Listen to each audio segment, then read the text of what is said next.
back in my chair then. I know. Welcome to another episode of Bottom of the Stream with Adam and Nick. My name is Adam. My name is Nick, and we are back as we launch Season 12. Season 12 of the show. Wow. Fantastic. It's going to take us up to our 6-year anniversary. Did you ever think we would get into Season 12? No, I just still can't believe it to this day. Me neither. It's crazy. But yes, a big thank you for everyone watching and listening. As always, it is truly appreciated. It really is indeed. 275 films in the bag. Yes. Ready for 276 this coming Thursday. Yeah. And Thursday. Join us on Thursday. That is the Bottom of the Stream movie show, where we are on a never-ending quest to find hidden gems of movies on either Netflix or Amazon Prime. And we will kick off. Should we say? Yeah. Quickly, we're talking about a Amazon Prime movie available on Amazon Prime in the UK. Yep. Called The Island. We are indeed. So this season we're going to alternate Amazon and Netflix. Yes. As often as we can. Yes. And so the Amazon going first. Yeah. And we got The Island with Michael J. White. Feels like Michael J. White is a very bottom of the. I don't mean it as an insult, but it's not an insult. No, a bottom of the stream. Dude. Yeah, yeah. You're right. And I'm looking forward to talking about this movie. I don't think have we had him before? I don't think we've come across him before. No, I don't know if he was briefly in. Was it called Triple Threat? Oh yeah, maybe. With Scott Adkins and it might not have been called Triple Threat. Do you know which movie I mean? Where there were commandos, and I think he might have been briefly in that, but I would have to double check because I am going off the top of my head. Yeah, I think you might be right.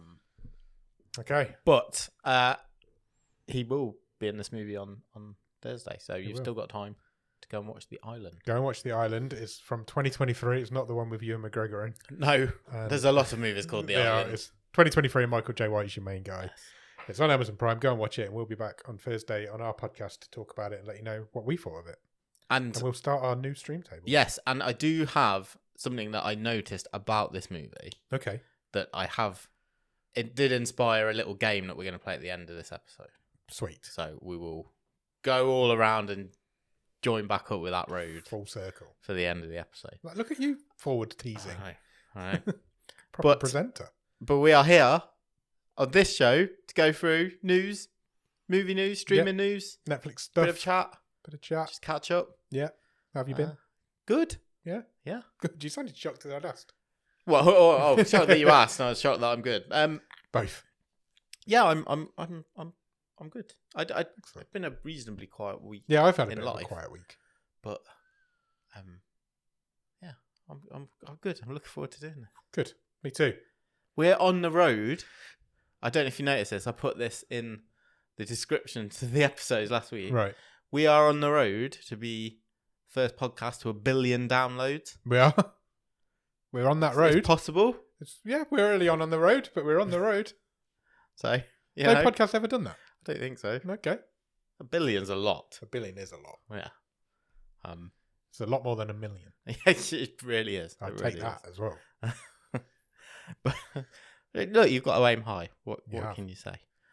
Shall we start? Are you okay? Did I ask that? You did, and I am. Fine. Thank you. Is there anything you wanted to... anything befell you this week? Befell me? Yeah. I have not been befouled. No. Okay, I'm good. Fine. Good. Should we crack on with a question of the week? Let's do it. I feel it's a while since we've had an animal-based question. True. So, you get to pick now 2 animals. Okay. 1 animal, you have the power to make significantly bigger. Right. And 1 animal, you have the power to make significantly smaller. Which animals are you picking and why? Okay, that is quite the power. So I can make 1 animal significantly bigger. Yeah. Let's go with that first. What do I need big animals? What big animals do I need in my life? You're thinking what would specifically personally benefit you? Yeah. Okay, interesting. Or the world. Well, yeah, it depends how you want to look at it. My instant reaction was beaver. Yeah, because I watched a short documentary on a beaver the other day, and right. they're quite fascinating characters. Yeah. And then I also watched, it was Groundhog Day at the weekend. It was, yeah. I watched that whole situation. Go on. Did you know it was Groundhog Day at the weekend? I did know it was Groundhog Day. So yeah, did you know it was Groundhog Day the week? I did because I had heard it on something else. I watched it. I watched the whole show. Yeah. And it was pretty interesting. They claim it's always been the same groundhog. Yeah. Because he's got this life. Puxatawny Phil, or whatever he's called. Do we need a bigger groundhog though? Don't think we do. Who else needs a groundhog? Could I make a small animal even smaller? Yes, 100%. Okay, that's interesting. Yeah. Absolutely could do that. I'd take wasps just out of the equation. Had a wasp in the house again. Did you? Yeah. I think they're just this is their spawn point. I think they just spawn here and I let them out and then they just go out into the world. Keep an eye on that as it starts to get warmer. Yeah. I'm going to make wasps smaller. Right. Just to make them unnecessary. Okay, how much smaller? Lots. Like size of a flea or an atom? Something where they're insignificant, they won't bother us anymore. Like eyebrow bears or whatever they're called. Yeah, but the mites. Eyebrow bears? Yeah, that's what that thing? Yeah, something like that. I don't know what they're called. So then I've got to make something bigger. So let's make a... This is tough, Nick. I don't know. You've put me on the spot here. I don't usually have to think. I've had a quick think. Shall I tell you while you're thinking? What I'm thinking is I'm going to take an elephant.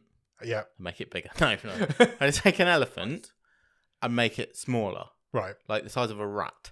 Okay. Right, because that will help protect the elephants. They'll be harder to find. Yeah. And also, they would have tiny tusks. So I'm thinking it would destroy the ivory poaching trade. And we could have them as pets. You could potentially have a little pet elephant. Some pet elephants in a wheel, in a hamster wheel. That's good. You're protecting the elephants. I like it. Yeah. I might, just for the bants, make squirrels as big as a bus. Wow. That's quite big. Because just imagine just being in a park and massive squirrels just running around. Let's do it. I mean, all the trees would fall over. That would be a problem. You could just do it to red squirrels. Oh, they could fight back against the grey squirrels. True. I can't say. Red squirrels are bullied by grey squirrels. Yeah, that's true. Because there's loads of them. But if a squirrel was the size of a bus, maybe I made it too big. I might have gone too far. No, let's do that. Let's make red squirrels the size of a bus. Okay, bring them back. Yeah. But then what if? Then when they're done, when they're back, we'll just make them smaller. Oh, fine. Okay, we can do that. We'll do that. So I'm making elephant small. And red squirrels big. Yeah. Like it. Let's go with that. Do you think if I made beavers bigger, that'd help them make their dams easier? Yes, maybe. But they might what if they blocked the Amazon? And yeah, but they know what they're doing. This documentary was they know what they're doing. They're very clever. There's no flies on a beaver. They're not gonna. I bet there are. They're not gonna accidentally fuck up the world. They know what they're doing. Yeah, sure. Make beavers bigger. Big beavers all around. Sweet. Good question. That I enjoyed it. Yes. Yeah. Very good. You got some Netflix news for me? Yeah. Let's crack on with some news. So we have got some Netflix news, and we will start with news of an upcoming change to a Netflix movie. Now, okay. This is a knock-on effect. This is basically Christopher Nolan's fault. Right. Because, as we know, he is putting together the cast and quite shortly starting shooting of his adaptation of The Odyssey, in which Matt Damon will play a significant part. Okay.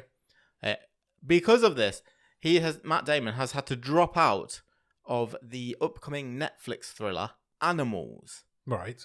Which will be directed by Ben Affleck. Oh, okay. Yeah. Right. So was this going to be like a reunion film?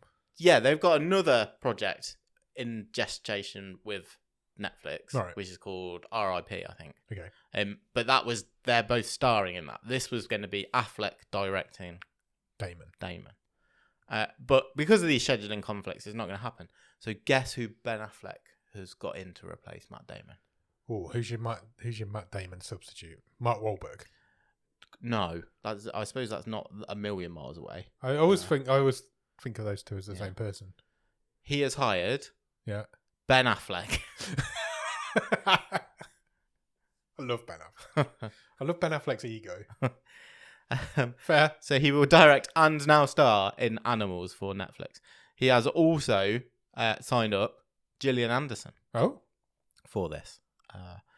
Will be written, well, it has been written by Billy Ray, the Oscar-winning screenwriter of Captain Phillips. Oh, Captain Phillips is a great film. It's a crime thriller. Okay. About a mayoral candidate whose child is kidnapped. So there you go. Standard. I knew it was there somewhere. Standard Affleck film. Cool, okay. Ben Affleck directing Ben Affleck. I always wonder when stuff like that happens. Yeah. Does that mean that, like, is it Universal who's doing The Odyssey? Yeah. Has to then put a hand in their pocket to Netflix? To buy him out of a contract, maybe. Yeah.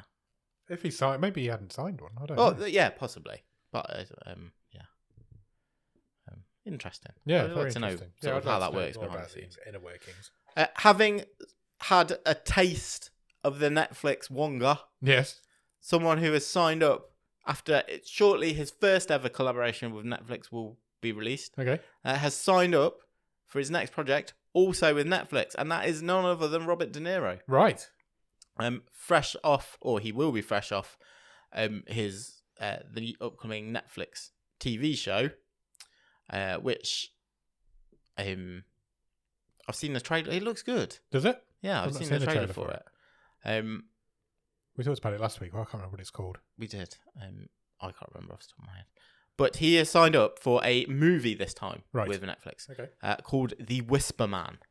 And it comes from the Agbo production company, which is the production company of the Russo brothers. Right. So they obviously have a deal with Netflix. They did both the Extraction movies, The Grey Man, The Electric State, which is coming out in March, I think. Soon, yeah. Which is Millie Bobby Brown. This time, their next project is The Whisper Man, which is based on the New York Times best-selling novel by Alex North. When his 8-year-old son is abducted, a widowed crime writer looks to his estranged father, a retired former police detective, for help, only to discover a connection with the decades-old case of a convicted serial killer known as the Whisper Man. Okay, sounds good. Yes. Production will start in the spring. Any other casting news, or just we know De Niro's in it? Not yet. Sweet. I presume De Niro's playing the old retired police officer. Yes. We know that James Ashcroft is directing it, but that is all we have. Okay. Currently. We will keep you informed when we hear more. But that would potentially be a pretty tentpole release for Netflix, I would say. De Niro in a starring role? Yes. Yeah. And then let's have a short byline on some stats. So we talked, was it, I think 2 weeks ago, about Netflix's Q4 numbers, and they'd added shed loads 20 million subscribers, I think it was, and they crossed the 300 million subscriber number worldwide. Disney Plus have also released some of their numbers, and they are officially saying that they have 124.6 million subscribers worldwide. Okay. So just over a third of what Netflix have. However, in the last 3 months of 2024, they lost 700,000 subscribers. Oh. Which is interesting. That is interesting.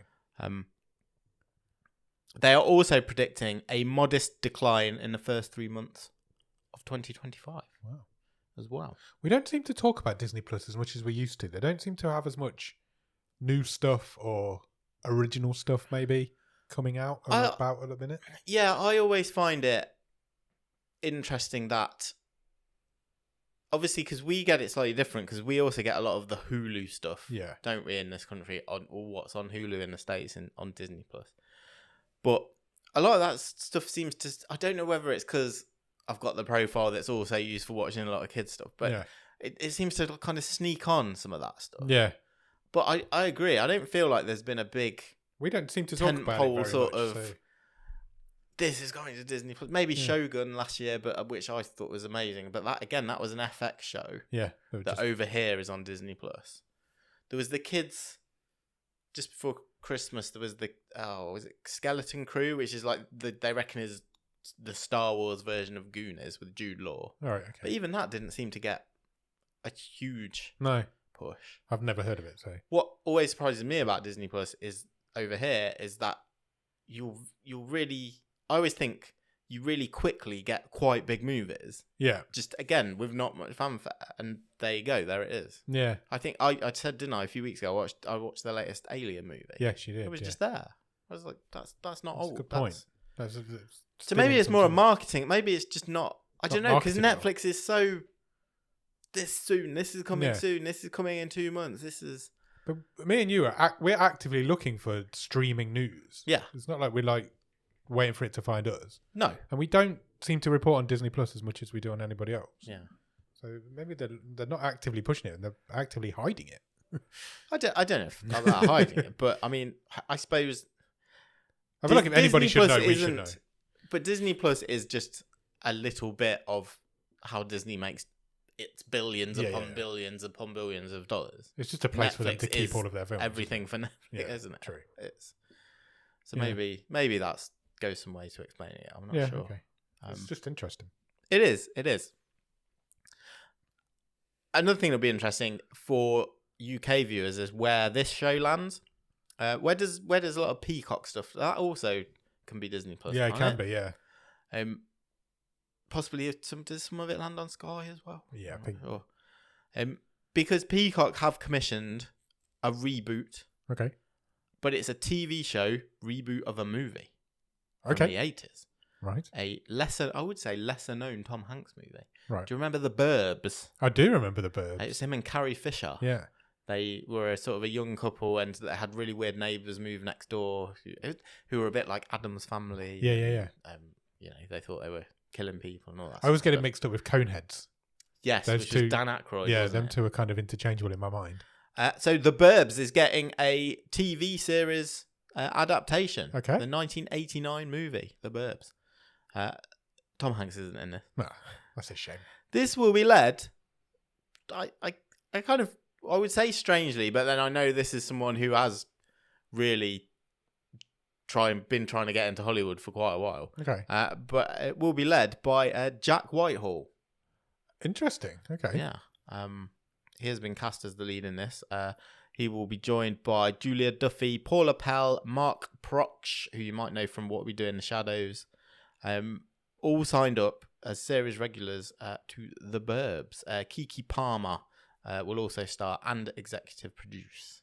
That's interesting. That's a good cast list. It will be set in present-day suburbia, so we're not going back to the 80s. Right. The Burbs follows a young couple played by Palmer and Whitehall, returning to Whitehall's childhood home. Their world is upended when the new neighbours move in next door, bringing old secrets of the cul-de-sac to light, and new deadly threats shatter the illusion of their quiet little neighbourhood. Okay. That's kind of written more like Desperate Housewives. Yeah, it is a bit. the movie was very sort of tongue-in-cheek. Tongue-in-cheek Corey humour. Feldman in it as well. Probably. He was in everything in the 80s. I think he might have been. Yeah, I think he might have been. Anyway. Is Jack Whitehall going to do American in that? Must be. I'm going to going say back to his childhood home. Yeah. Must be. Yeah. I just can't imagine Jack. I don't know. Has he ever done... I started about 4 sentences and didn't finish any of them then. I was thinking that he was in that... Was it Jungle Cruise? He was British. He was British in Jungle Cruise. Was he? Yeah. Okay. Very British, very posh. Yeah. I've only ever known him as very posh and very British, so I'm intrigued. But that's on its way. Okay. That's all the streaming news. Let's talk movies. Let's do it. And let's talk a sequel to a bottom of the stream movie. Oh. Which is going great guns. Right. Indeed, this movie may end up being the top grossing film of all time in this country. What? Any ideas what No. movie I'm talking about that we would have seen as a bottom of the stream movie? And it's going to be the top grossing movie of all time? It is on track to be the top grossing movie of all time in this country. Not this country, the country that this is in. Oh, okay. I was going to say, in this country, that's quite impressive. I've no idea. I am talking about China. Right. I am talking about Nezha 2. Right, okay. It earned $434 million in its first 5 days of release. Wow. In China. That's huge. Yes. It is on track currently to overtake... So the current highest grossing film ever in China is a war movie called The Battle at Lake Changjin, which earned $913 million. Wow. It could be $1 billion animated movie. This could. Just in China. Yeah. Is it a direct sequel to Nezha Reborn? It is, yeah. Yeah. The first Nezha film Nezha Reborn did $699 million. Okay. In 2019. Isn't it funny that the first one's called Reborn? Yeah. Well, it isn't if you watch it. Yeah, it's not if you watch it, but yes. To the uninitiated. I agree. Obviously that'll, there will be a drop off, but I mean, yeah, that's huge. That is huge. I really enjoyed Nezha. Yeah, it's a great film. One of the most beautiful films we've ever done. Yeah. Definitely. Isn't it? I know this sounds really stupid and obvious, but isn't it amazing that you can have something that's that successful and make that much money, and like the world's quite small nowadays. Yeah. Yet people have never heard of it. Never heard of it. Yeah, it's crazy to me.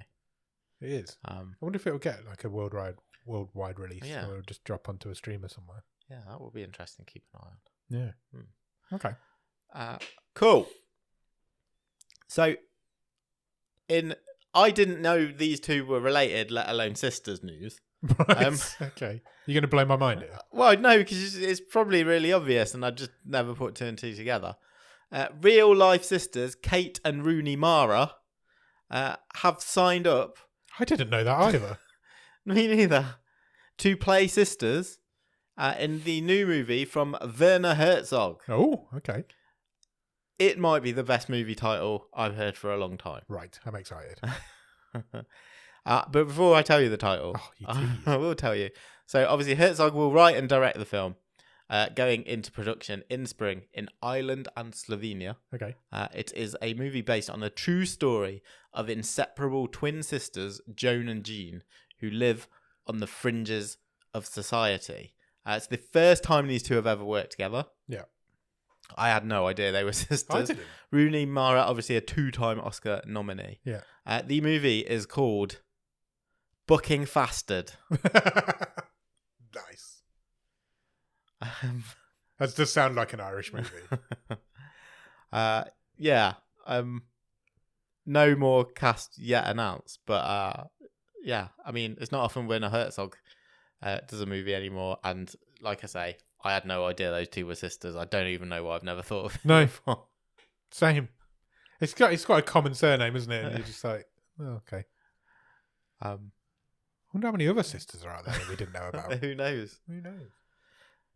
I don't know if you'll have seen this. Yeah. But I have included this piece of news just for you. Okay. It's only a short snapshot. Thank you. Were you aware that Matthew Lillard is coming back for Scream 7? I wasn't aware of that. He has signed up to return to the franchise, despite very much having a TV dropped on his head. There was always Scream 1. There's always been a thing in the Scream community, franchise, whatever. That Stu Match is not dead, because you never see after that's TV's been dropped on his head. You never see him again. He's never barely even ever mentioned again until the last film. Oh, was he mentioned in the last film? Yeah, because one of the characters in the latest films is cousin or sister or niece or some relation to him. And yeah, so he gets mentioned in the last film. I wonder how they're going to do that. I'm intrigued by that. He may not be playing this. We don't know. This could be is he on a video? Well, yeah, it could be. Is he playing the same character? Is it? Who knows? The last one was the last one or two. I don't know the guy's name. Skeet Ulrich. Yes, he was in the last one. Okay, or the one before that as like a vision. Yeah, he was like in somebody's head, and so maybe they're doing that, or maybe he's not dead. Who knows? Exciting. I mean, that's good going, isn't it? To being the first one in 1996 and the come back for the sequel. 7th one in 2025 or 2026, depending on when it 30 years later to the day. Yeah. Well, I'm really looking forward to Scream. The more I hear about Scream 7, I'm like, yeah, just go out and balls out with it. I know how time works, but that is crazy to me that the first Scream is 30 years old. I know, it's mad, isn't it? It's really mad. Insane. Okay. I should have put this next to the previous story, talking about Irish filmmakers. Okay. Because Martin McDonagh is putting together the cast for his next movie. So he is obviously famous for In Bruges. Okay. 7 Psychopaths he did after that. Yep. After that, he did 3 Billboards Outside of Ebbing, Missouri. And then most recently, he did The Banshees of Inisherin, which was obviously high Oscar contender. He loves Colin Farrell, doesn't he? He does. His next movie will be called Wild Horse 9. Okay. And he has got a core cast in place already. Okay. Mark Ruffalo. Nice. Who, actually, just before I continue, I was reading something this week because it was talking about The Recruit, which has come onto Netflix, which is the second season of Noah Centineo's night agent show. Like, the same thing. And someone said, it has never struck me before how much Noah Centineo looks like a young Mark Ruffalo. Oh, wow. And I could kind of see it. I can see that. Like, taller, hencher, Yeah. buffer. But I could see it. Yeah, I can Never see thought that. about it. He was in, Noah Centineo was in the crowd of one of the WWE shows recently because they've got all Netflix stars in the crowd now. And he's got like a full on beard. Oh, right. Like, okay. whoa, that does not look like Noah Centineo. What about his little baby face? Yeah, exactly. Anyway, Mark Ruffalo has signed up for this. So has John Malkovich, Parker Posey, and maybe unsurprisingly, because he's been in a few of McDonagh's films, Sam Rockwell. Okay. There is no news on the synopsis for this. Deadline say it is deliberately and carefully shrouded in secrecy for the time being. But what is interesting is that this is going to be one of a very small number of movies that will have been shot on Easter Island. Oh, right. Okay. Which is interesting. That is interesting. What was it called again? I think it's very difficult to get permission to be able to do that sort of thing. It is called Wild Horse 9. Right. If that is the real, some of those real films that he's done are incredibly good. Yeah. In Bruges is like an all-timer. Yeah, I think it is an all-timer. 7 Psychopaths is a bit messy. Yeah. But it is real. It is really good. To see that. I think the only one I've not seen the 3 Billboards. I've not seen that one. I don't think I have either. Maybe we should watch it. Yeah. Because the other 3 are all great. Yeah, The Banshees of Inisherin is an amazing film. Yeah. I don't know. I must have just missed that. Just never did it when it. Sometimes I forget how good The Banshees of Inisherin is, and then when you think about it, you're like, yeah, that's like so good. Yeah. So yeah, he's got look, what a track record. So a lot to live up to. But if anyone can, I'm sure he can.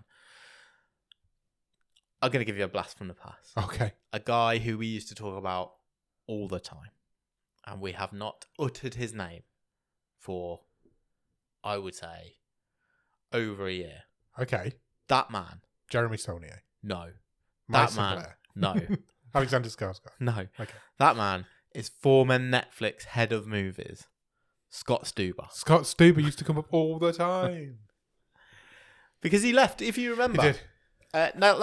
I think it must have been about November last year, 2023. Yeah. Because I think one of the last movies he produced and he was on the sort of press trail for, etc., was Leave the World Behind. Yeah. Because there was a big thing like, yes, we've got Julia Roberts. She doesn't do many movies. That's a great film as well. Yeah. And that was one of the things he produced. He obviously many of Netflix movies up until then producing. And he left to create his own production company. Yes, he did. Well, he has announced pretty much one of his first movies. What that's going to be, away from Netflix. Okay. It will star Julia Roberts. So it's him she likes, not Netflix. Yeah. And it will be an adaptation of a novel, Kill Your Darlings. Right. The novel has not even been released yet. Right, okay. But this sounds quite interesting. So, fucking website shit. Isn't the internet rubbish? Yeah, it really is. So the book doesn't even come out till June. Okay. But Stuber, in partnership with Amazon and MGM, so presumably a cinematic release, and then shortly after end up on Amazon Prime, have bought the rights to this. A murder mystery told in reverse. Right.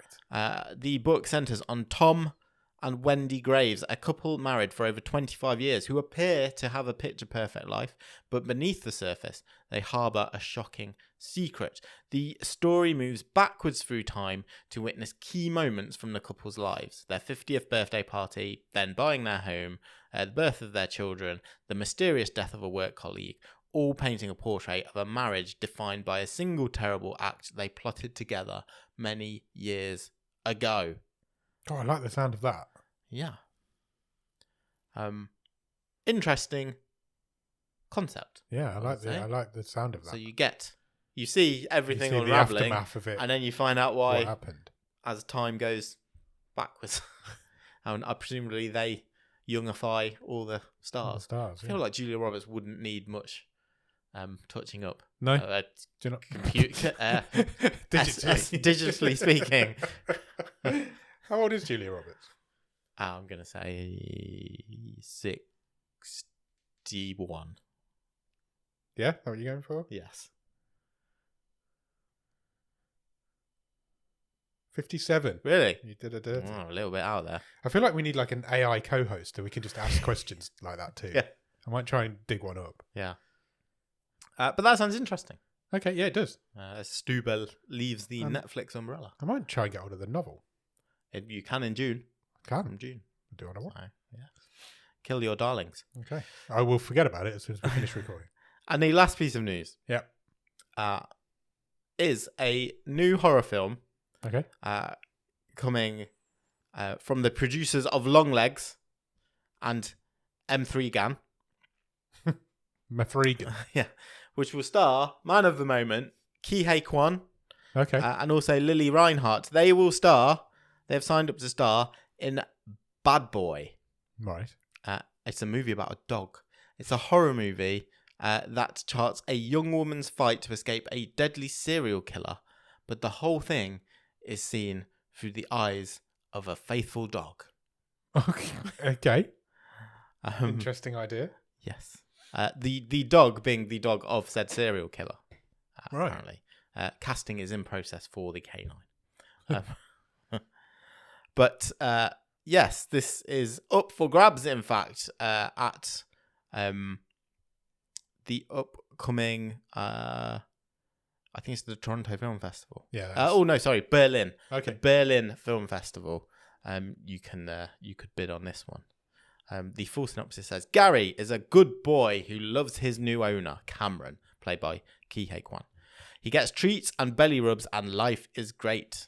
Gary isn't allowed in the basement though, and even if he was, he can't unlock doors because there's a girl in the basement and she can't come out to play. Gary doesn't know it, but he is her only chance for survival. Oh, okay. So Ki-Hye Kwan's playing the bad guy. Yeah. Interesting. That guy's living his best life. Yeah. He's living the dream. Yeah.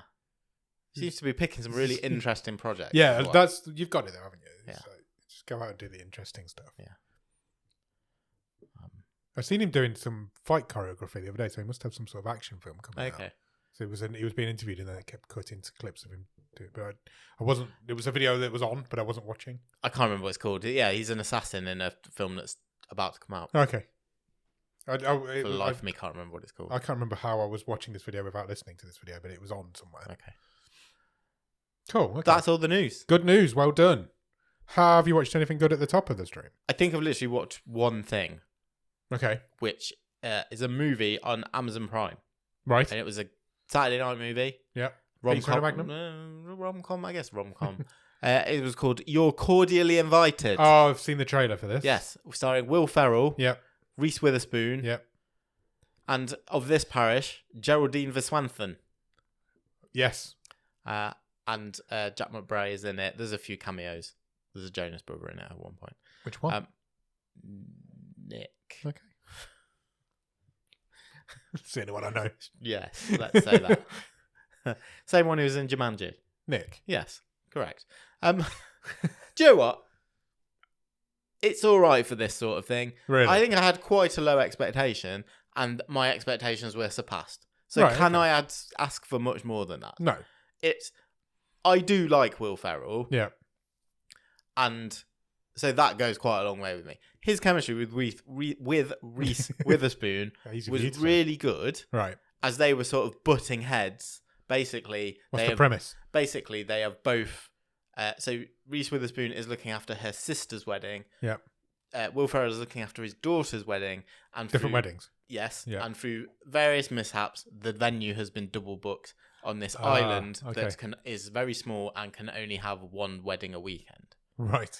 And when they're like butting heads and all sorts of shenanigans going on, they're really good. But this is a rom-com.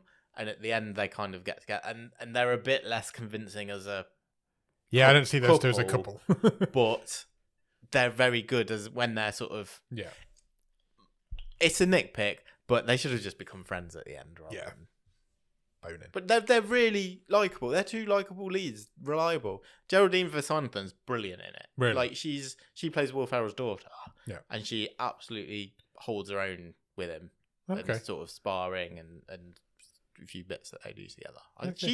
I really like her. I think she's got a bright future. She should have a bright future. Hopefully. I liked it a lot more than I thought I would, and I think that's the best you can. Fair. I saw the trailer and I just was like, nope, that's not for me. But yeah, I'm glad you enjoyed it. Yeah, that's good. I think that's pretty much it. How about you? I have started the second season of Severance. Yes. Which comes almost 3 years after the last season of Severance. Yes. And there is no recap at the start of the episode. It just starts. That's tough. And so I got about 10 minutes in and I was like, nah, we need to stop this. So I stopped it. I found a video on YouTube. It was like a 20-minute recap of season 1. Okay. Watched that. Then I went back in. Still hadn't got a fucking clue what was going on. So I've done 2 episodes. I think I'm there now. Right, okay, yeah. But there was a tune. So long ago. I just needed to tune back into that, to the rhythm of that show and what it's about. And yeah, I've enjoyed the first 2 episodes. Adam Scott's great in it. Yes. Really good film. Really good guy.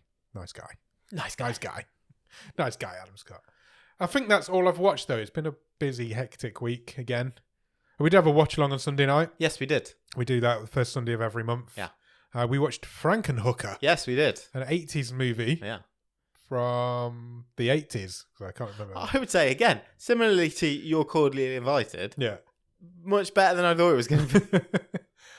Yeah, a few people said that. I really didn't like it. But a few people were like, yeah, this is much better than I was expecting it to be. I think you've got to remember how low the bar we've got, on 100%. Especially on these watch-alongs. God, yeah, we've watched some god-awful movies on watch-alongs. But that's the fun of it, is watching terrible movies with friends and people.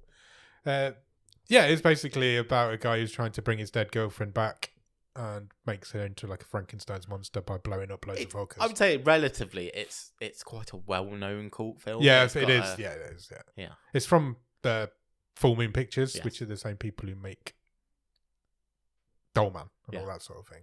It's from them. Yeah, good. Cool. I think that's it, though. I don't think I've done a lot else this week. The only other thing I wanted to just reflect on is because I know I talked about last week about The Night Agent. Okay. And how disappointed I was by the second season. Yes, you did mention I just wanted to kind of double down on that. Okay. And say, like... Slag off again. No, they kind of say, like, considering I've also, in the last couple of months, watched Black Doves. Yeah. Which kind of hasn't got the oomph behind it, the Netflix machine behind it that The Night Agent had. Yeah. That was, like, exponentially better than The Night Agent. Oh, if really? you're thinking of what I fancy a spy type series, like... Go for Black Doves. 1,000,000% watch that. Okay. Over The Night Agent. Wow. Yeah. You really didn't like that second season, did you? I just... Have you ever watched The Recruit? Bloom was off the road. The Noah Centineo? No, I've not watched that one. No, nor me. I don't know if I fancy that. My impression of that is that maybe that is a bit... It's The Night Agent, but maybe a bit lighter. Yeah. A bit more humour, so... Yeah, maybe. Okay. Cool. Right, what are we doing now, Nick? What do you want to do? Well, we've got some charts to go through, or I believe you've got a little game for us. I do have a game to play. So which one do you want to do? Should we do the charts first and finish on the game? Let's have a look at the charts. Okay, we'll go through the top 10 movies in the UK currently on Netflix. Cool. Are you ready? Yes. Number 10 is The Pope's Exorcist. Okay. That is the Russell Crowe movie about the Pope's exorcist. I get so confused There's about so many Pope movies. Exorcist movies. I was going to say exorcism movies. And they're all called The Something Exorcist. Yeah. Yeah. The Exorcism of, or the Something Exorcist. I presume we just need to bring the Pope back to have a chat with him. I presume that's what they're doing. Yeah. I don't imagine is the Pope possessed? Or is the Pope possessing? Or is it just about an exorcist that works for the Pope and he gets sent out like Batman? I don't know. Maybe the Pope is the exorcist, the entity. Maybe. Who knows? And number 9, randomly, is Yes Man, the Jim Carrey movie. I did notice that this had dropped into the charts. It's a good film, that. It's Jim Carrey, isn't he? Is that the one where he can't say no? Yeah, and I always find it funny because that is based on like a Danny Wallace book. Yeah. Who's like a TV/radio host in this country. Yeah, he was Dave Gorman's mate. He was, yeah. And randomly wrote this book, and then Jim Carrey made it into a film. Yeah. Yeah. It's a bit like Richard Osman writing a book and Steven Spielberg adapting that, isn't it?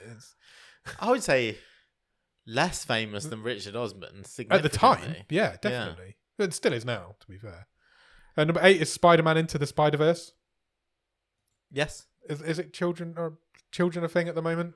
No, but I think this is just I think it's recently returned to Netflix UK. The reason I ask is because The Secret Life of Pets is at number 7. Oh, and that's quite old as well. Number 6 is 1,000 Words. This is a random old Eddie Murphy Yeah, movie. I noticed Eddie Murphy in the photo. It's a man who... I've never heard of that. No, I'd never heard of it, but I've seen this on the algorithm. So it's apparently about a man who's only got 1,000 words to use, and after he's used them all, he can't speak. Oh, okay. So he has to be... That's all I know about it. Sounds like Mr. Bean. And number 5 is Missing. Okay. I've seen Missing. I went to the cinema to see Missing. I think it was either a secret screening or an unlimited screening. What is it? Any good? It's about a girl whose mother goes missing on holiday in Greece somewhere. Yeah. But the whole thing's filmed through like Facebook videos, Instagram reels, tweets, video calls. The whole thing is through that. I thought it'd annoy me, but it didn't. It's actually a really good film. Okay. And the gimmick kind of works. Cool. So yeah, it's decent. I really enjoyed Missing. I would check it out. Number 4 is The Secret Life of Pets 2. Doubleheader. Number 3 is The Sentinel. This is another like a 2008 movie or something, starring Kiefer Sutherland and Eva Longoria. Yeah. Don't know. Random. Don't know why that charts. The second one is got a very long title. Right. Are you ready? Yeah. It's called Big George Foreman: The Miraculous Story of the Once and Future Heavyweight Champion of the World. Okay. Now, that's too long. George Foreman's not a future heavyweight champion of the world. Well, not now. But he says the miraculous story of the once and future heavyweight champion of the world. That's what it's called. Okay. Which implies that it's now. Well, yeah, true. I don't think it's a documentary. I think it's a dramatization. Okay. Because that's definitely Forrest Whitaker, and I don't think he was ever a corner man in George Foreman's career. And number 1 is Back in Action. Nice. Still there. Still there. Holding in at the top. Extending its record. Well, it's march up the charts of the record that I described last week. Yeah, absolutely. Number of consecutive weeks at number 1. Yeah. Am I top 10 TV shows in the UK currently? Are you ready? Yes. Number 10, American Primeval. I want to watch this. I've just not got time. Yeah, it does look I've just good. not got time. That makes me sound really important. I want to watch this, but there's so much going on in my life. I haven't yet had time to watch that. Fair. It looks like a grubby, dirty Western. Dirty. It does. It looks good. Number 9, I think this is going to be in the charts forever now. It's WWE Raw. Okay. I think that's just always just going to be in the chart at some point. Which episode? The pictures from this week's, but I assume it's last week's. Number 8 is Missing You, the Harlan Coben film that's in there. TV show. Number 7 is The Recruit, season 2. Okay. Which was Noah Centinio's one we've just been talking about. And number 6 is The Night Agent, season 1. Okay. So they're next to each other. Number 5, Yellowstone, season 1. Yep. Number 4, Miss Rachel. Okay. Not familiar. She is a toddler's. Oh, yes. She wears dungarees, pink t-shirt. My niece... She's moved from YouTube to Netflix, hasn't she? Yeah, she has. My niece was like well into her when she was young. She's like 3 now, so she's outgrown Miss Rachel. She's like younger than that. So yeah, she's like all in on Netflix now. Number 3, American Manhunt, O.J. Simpson. Yeah. I might watch that. Documentary. Yeah, it's a documentary about. It's what the American Manhunt is a series, I think. Okay. Different things. Number 2 is the WWE Royal Rumble. Okay. Aired live on Saturday night in the UK. Cool. Did you watch it? I did. I stayed up. Did you? Yeah. I've regretted it ever since. You're too old to do that. I absolutely 100%. I'm too old to the do end. That. To the end. Oh, you well done. So, well, because it started a bit earlier. It started at 11. So my plan was I watched the beginning of it. Yeah, fair dues. Then it just never ended. So I just kept going. Didn't expect it to finish 3:30 in the morning. I'm not going to lie. And then number 1 is The Night Agent season 2. Good. Do you want to do a random country? Why not? Movies? Sure. Tell me when to stop. Stop. Turkey. Oh, lovely. It's handy. Going there soon. Ready? Yes. Oh, they're not translated. Ah. Number 10 is The Secret Life of Pets 2. I recognise it from the poster. Number 9 is Lakanin Dunyasi. The trouble with this is they're not translated, and I don't know what they are or have any. Just make it up. Number 8 is that film about the crocodiles in somebody's basement when there's a flood with Kaya Scoladaro in it. What's that called? I remember you talking about seeing it at the cinema, but I could not pull the name of that out of the back of my head. It's not happening. I wonder if there's like Crawl. Oh, okay, down here they're translated. We'll go with this list. We're learning live, people. Crawl. It's called Crawl. It's a good film. It's about alligators in your basement. Number 7, Meet Joe Black. Oh, okay. The Brad Pitt movie. Yeah. Isn't that about 4 hours long? Yeah, I think it is quite long. Number 6, Team Siblings. I don't know what that is. It's got a poster of. There's a door between 2 rooms, and one is like blue and looks miserable and has the parents on one side, and the other is orange and nice and friendly, and it's got all the kids on the other side looking, and they're both trying to push the door in opposite directions. So it looks like parents versus kids film. Number 5, The Sentinel. Yeah. Number 4, Geostorm. Number 3 is not translated. Oyunda Kai Aglanthi Aranasi. Well done. Looks like cheerleaders in the poster. Something to do with cheerleaders. Uncharted is at number 2, the Tom Holland movie. And Back in Action is at number 1, because I think it's pretty much number 1 everywhere in the world right now. I heard talking of country names. Yeah. Like, I guess it's kind of like a pub quiz question. Shall I drop it here? Yep. And people can take it away for a week? Go for it. So if you might need a pen and paper to do this. Right. Because I found it quite difficult to do in my head. And it took me about 2 days. But if you are writing the name of a country. Yep. And you write it in all capitals. Yep. That's important. Okay. It's like all capital letters. Yep. There are only 5 countries that if you write in all capitals, the letters don't have a loop in. Okay. So like a D or a B or a P or a... Yeah. There's only 5 that don't have one in? Yes. Okay. We'll leave that with people to think about. Think about it. Let us know in the Discord. Right, TV shows in a different country? Tell me when to Stop. Jordan. Oh, these aren't translated either. You can't get rid of Jordans, can you? I think have we done Jordan before? No idea. Choose a different one? Yeah, choose a different one. No one cares about Jordan. Right, stop me again. Stop. Norway. Number 10, The Hooligans season 1. Okay. Know what that is? It's got a hooligan on the poster. Lovely. Number 9, Squid Game season 2. Squid Game was well out of the charts. Yeah. In the UK. I hadn't spotted that. Yeah. Good point. Yeah. Squid Game season 2. Number 8, Yellowstone season 4. Number 7, Missing You, the limited series by Harlan Coben. Number 6, American Manhunt, O.J. Simpson. Okay. And number 5, American Primeval. Number 4, The Night Agent season 1. Okay. That's a bit boring, isn't it? Number 3, The Breakthrough limited series. What's that? Oh, not familiar with that. No, me. I think it might be Norwegian. Number 2, The Recruit season 2, and number 1, The Night Agent season 2. Okay. 2 Night Agents in the top 5. Lovely. Cool. That's it. That's all your top 10s sorted. You know what's going on in Turkey now, everybody. Good stuff. Absolutely. Would you like to play a game? Yes, please, Jigsaw. Good. So, I don't know if you noticed this. Okay. But we are talking, well, you know this part. On Thursday, we are talking about The Island, a movie starring Michael J. White. We are indeed. And I noticed something quite strange about the character names in this. Right. And I even had to go and check on Letterboxd and on IMDb just to confirm. So no characters are credited with surnames. I hadn't in this movie. Okay. Like, you look on IMDb, Letterboxd, it's just... So Michael J. White plays Mark. Yeah. And his cop partner's Phil. Yeah. Like, they've got no surnames. That's true, actually. I don't and know even if you read the synopsis on IMDb, it just says, Cop Mark. I don't know. Did the bad guy not have a surname? Yeah, he was but they called him his surname. Yeah. Because he was Alvarez. Yeah. But none of the good main characters, they don't have surnames. Anyway, I just thought that was weird. That is weird. I thought, I can get a game out of this somehow.